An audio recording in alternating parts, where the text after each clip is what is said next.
Sabado karon and it's grocery day. Hello, konnichiwa. Igawas ko karong hapon kay niadto ko sa Welsia kay namalit sa ako ang mga kinahanglanon. In fairness, bisag alas 3 kapin palang gani diri sa hapon pero ubay-ubay na gyud ang ilahang sale. Basta mga drugstore nga pariha ani kay kasagaran gyud sa ilahang baligya nga prutas kay banana ra gyud. Sa ako ang pagbaklay-baklay, ako ang nakita ang very cute o isa sa pinakalami nga dessert diri sa Japan.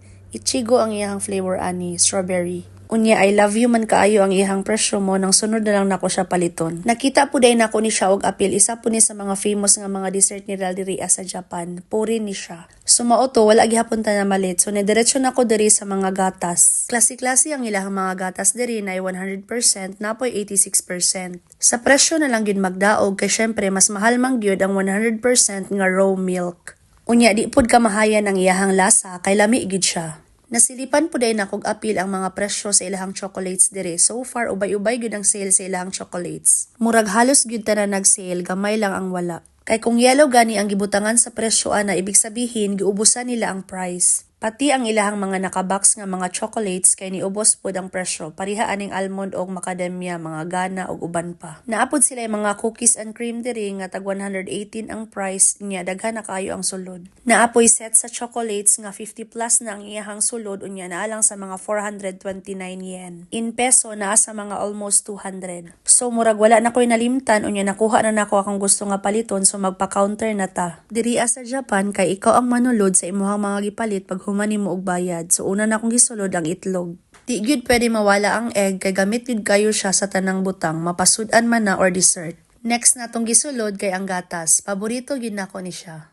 Unya kay wala may laing prutas nga naa nila diri sa drugstore so ang ato ang napalit banana. Apilan dayon nato og pan pangpainit karong hapon og ugma pohon sa buntag. Giapila na lang po day nako og palit aning sauce sa spaghetti kay naa pa man koy nabilin nga pasta dito sa apartment unya sayang pod nga dili maluto. Nakadagit pug ko og isa ka almond nga chocolates kay mura lang man siya karon. Giapila na lang pod nako og duha ka chichirya kay usahay ganahan ko ituslo sa suka. Kamo pod or ako ra? Maura to siya tanan so nigawas na ko ana bit-bit ang ato ang mga gipangpalit og niadto nako paadto sa parkinganan sa bike. Tugnaw karon pero madala ra og smile unya sidlak pod kayo ang adlaw mao nang dili kaayo baga ang ato ang jacket. Sakto ra gid kaayo ang basket sa ato ang bike para butanganan sa ato ang mga gipangpalit karon. Duol ra ni ang Welsia gikan sa ako ang apartment so nagbike na ko ani pauli.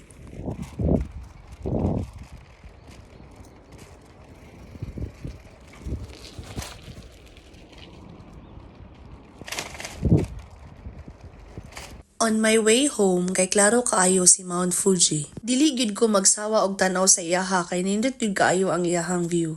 Masamutan pa gyud kung daghan ang iyahang snow, musamot siya og kanindot.